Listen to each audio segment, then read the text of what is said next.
Rektorát Prešovskej univerzity sa sťahuje. Vláda presúva eurofondy z výskumu na diaľnice. Priecestia smrti strašia študentov.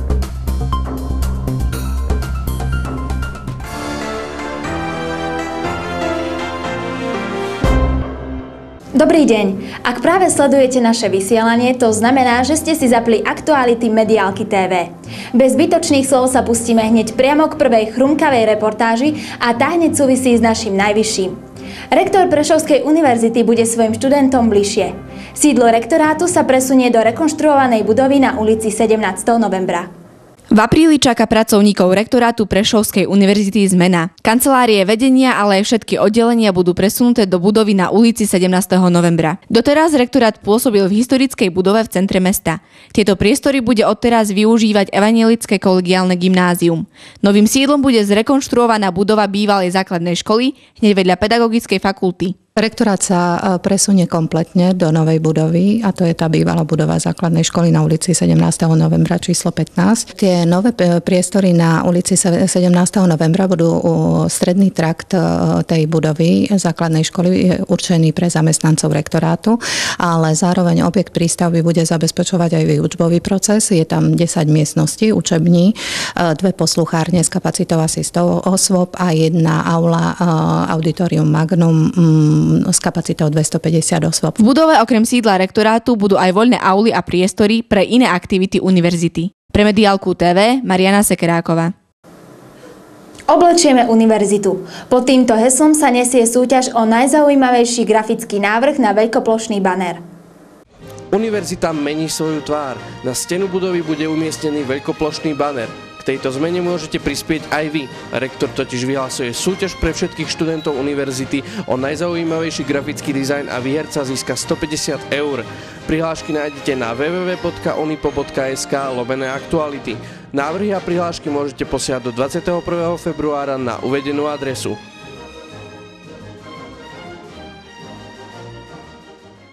Ukrajinský prezident Viktor Janukovič, ruský literárny klasík Rasputín. To sú mená osobností, ktoré boli spolu s Pravoslavnou bohosloveckou fakultou ocenení prémiou Fondu ruského pravoslavného patriarchu Alexia II. Pravoslavnej bohosloveckej fakulte bolo udelené významné ocenenie počas slávnosti v chráme Krista Spasiteľa v Moskve. Dekan fakulty profesor Zozuľák prebral cenu z rúk hlavy Ruskej pravoslavnej cirkvi a jeho svätosti patriarchu Cyrila. Pre mňa osobne a pre našu fakultu to znamená ocenenie 60-ročnej práce pracovníkov fakulty a všetkých generácií učiteľov, ktorí tam prednášali. A na druhej strane je to veľká výzva udržať si minimálne takúto kvalitu.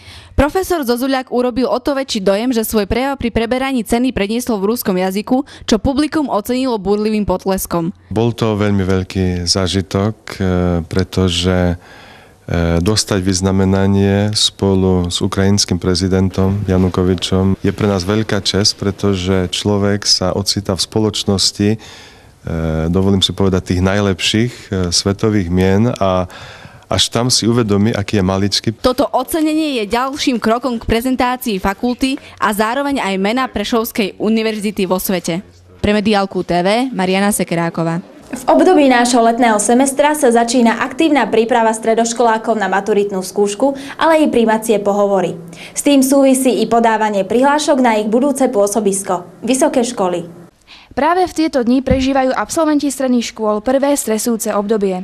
Výber vysokej školy je pre každého študenta dôležitý krok a na zaslanie prihlášok im už neostáva veľa času. Na právnickú fakultu do Košic, do Bratislavy, do Bystrici a aj do Brna.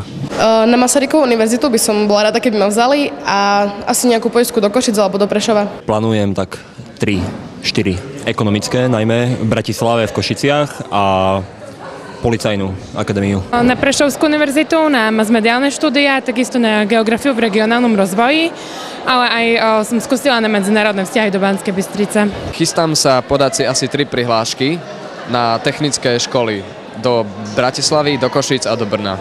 4, 2 do Českej republiky a 2 do Košíc a do Zvolena. Všetko na umelecké. Samozrejme, samotným prijímacím skúškam predchádza tzv. Skúška dospelosti.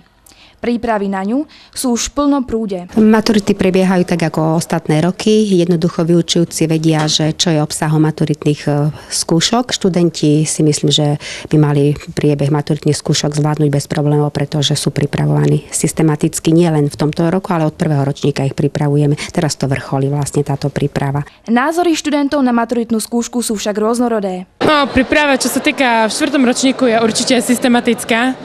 Musím povedať, že toho učenia je naozaj veľa a učím sa ako dosť pravidelne, čiže niekedy určite treba aj cez víkend sa na to pozrieť. Tak učím sa, čo nám zadajú učitelia, no a pripravujem sa aj na primáčky, nejakú čítam literatúru, ktorá bola odporúčaná. Tak plánujem sa ten akademický týždeň trošku viacej poučiť a neviem, už by, teda je už na čase, ale nejako sa neviem k tomu dokopať, takže... Tak väčšinou domáca príprava a práca na hodinách je dôležitá. Kreslím, vyrábam z kartónov všelijaké zaujímavé predmety. No zatiaľ ešte, teraz sme sa sústredili hlavne na Stužkovú, ale keďže už tento piatok to máme za sebou, tak teraz sa budem tomu v plnom prúde venovať tým maturitám. Aj napriek tomu, že je tento populačný ročník slabší, záujem o vysoké školy sa nemení. Ovplyvňuje ho hlavne vzdialenosť škôl od miesta bydliska, ale aj ich umiestnenie v rebríčkoch hodnotenia nezávislých agentúr. Pre Mediálku TV Karolína Terlecká. V súvislosti s podávaním prihlášok Filozofická fakulta zorganizovala pre záujemcov o štúdium Deň otvorených dverí, ktorý mal rekordnú návštevnosť. Záujem študentov o Filozofickú fakultu sa opäť raz potvrdil. Vedenie fakulty zorganizovalo na začiatku februára Deň otvorených dverí, na ktorom sa zúčastnili desiatky študentov stredných škôl. Dekan so svojimi prodekanmi a členmi senátu privítali uchádzačov o štúdium v zaplnenej aule. Na rozdiel od predchádzajúcich rokov bol tento rekordný v počte návštevnosti študentov oproti minulým rokom. Záujemcov zaujímali predovšetkým odbory ako masmediálne štúdia, psychológia, história, no nezabudlo sa aj na nováčikov na Filozofickej fakulte, čiže hudobnú a výtvarnú výchovu.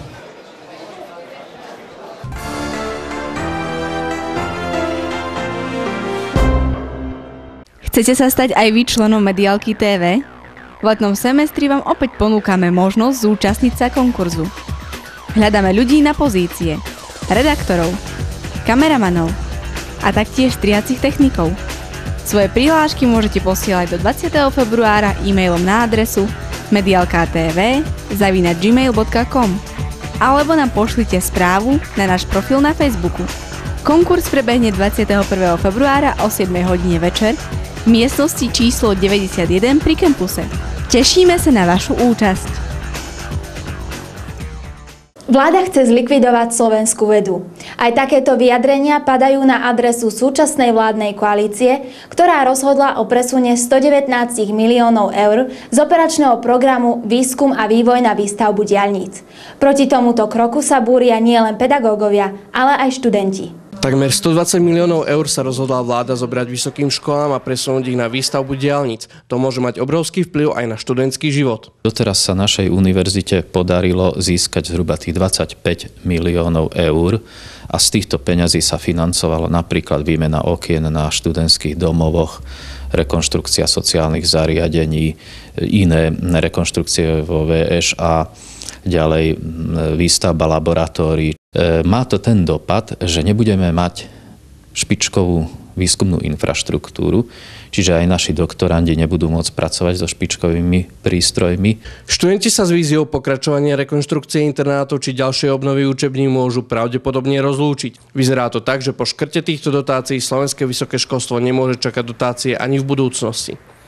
Nebudeme môcť vôbec sa uchádzať o ďalšie granty zo 7. rámcového programu Európskej únie a potom nasledujúceho 8. rámcového programu, pretože bez infraštruktúry nebudeme produkovať konkurencieschopné výsledky. A takto vlastne sa prehlbí naše zaostávanie, ktoré už teraz v tejto dobe je závažné. S takouto situáciou samozrejme nesúhlasia ani ľudia pohybujúci sa v oblasti vedy a výskumu. Tí sa rozhodli iniciovať petíciu, o ktorej dúfajú, že zvráti rozhodnutie vlády. Zorganizovali sme petíciu za záchranu slovenskej vedy. Z dnešného rána je sprístupnená webová stránka zachraňmevedu.sk. Je tam podpísaných 60 najvýznamnejších osobností vedy, výskumu a vzdelávania na Slovensku. Na stranu petičného výboru sa postavila aj študentská rada vysokých škôl, ktorá vyjadrila znepokojenie nad týmto stavom veci. Študentská rada vysokých škôl Slovenskej republiky apeluje na vládu, aby nekonala v rozpore so svojím programovým vyhlásením. Presunutie eurofondov na diaľnice by malo podľa organizátorov petície pomôcť pri vybudovaní len 12 km diaľnic, čo považujú za nešťastné riešenie. V prípade takéhoto presunu sa však vysoké školy môžu dostať na chvost vzdialenostnej úrovne v Európe. Konečné rozhodnutie o presune eurofondov má v rukách Európska komisia. To, či sa tak stane, sa dozvieme už v priebehu nasledujúcich týždňov. Pre Mediálku TV, Peter Dzurila. Prechádzať cez železničnú trať mimo železničných priecestí a podchodov je zakázané a zároveň aj nebezpečné. Nie len pre vaše peňaženky, v prípade, že vás stretne železničná polícia, ale najmä pre váš život. Mnohí z nás však radi riskujú. Prípad 13-ročnej Darinky len nedávno otriasol mestom Prešov. Zraneniam podľahla takmer na rovnakom mieste ako v roku 2006 11-ročná Kristínka. A mnoho ďalších životov, ktoré vyhasli zbytočne na koľajniciach. Tragické nehody, pri ktorých poškodení bývajú zároveň aj vinníkmi. Porušenie zákazu prechádzať cez železničnú trať mimo železničných priecestí a podchodov máva v niektorých prípadoch fatálne následky. Aj napriek tomu, že zákon hovorí jasne, jeho nerešpektovanie je pre mnohých z nás rutinou. Čo sa týka povinností prejazdu a prechodu cez železničné priecestie, hovorí o nich zákon o cestnej premávke a v prípade ich porušenia je pokuta v rozmedzi od 60 do 300 eur a pre vodičov aj zákaz činnosti až na 2 roky.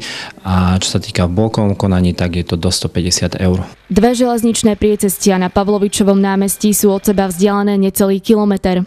Medzi nimi sa nachádza železničný podchod.